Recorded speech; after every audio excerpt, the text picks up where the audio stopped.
नमस्कार मित्रांनो, तर आजचा आपण हा व्हिडिओ बनवतोय रनिंग करताना ज्या मुलांना थकवा जाणवतो, तर आठवड्यातून 1 किंवा 2 वेळा जर तुम्ही हा ज्यूसचा जो डाएट जर घेतला तर तुम्हाला हे प्रॉब्लेम येणार नाही. तर कोणते कोणते ते व्यवस्थित आहे का?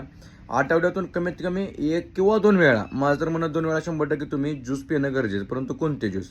आता तुम्हाला डाळिंबचा ज्यूस घेणं गरजेचं आहे आठवड्यातून एकदा किंवा दोनदा. तर डाळिंबच्या ज्यूसमुळे तुम्हाला असे फायदे होतील की तुमचं हिमोग्लोबिन वाढेल, जे प्री वर्कआउट काम करतं ते तुमचं हे काम करून जाईल. त्यानंतर नारळ पाणी तुम्हाला जो थकवा जाणवतो तो पूर्णपणे भरून काढेल.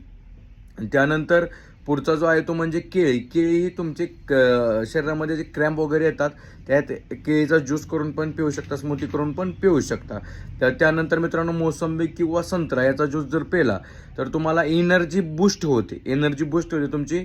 अशा प्रकारे रिकव्हरी पण भरून निघते, हिमोग्लोबिन पण वाढतंय, थकाव पण जाणवायचा कमी येतोय.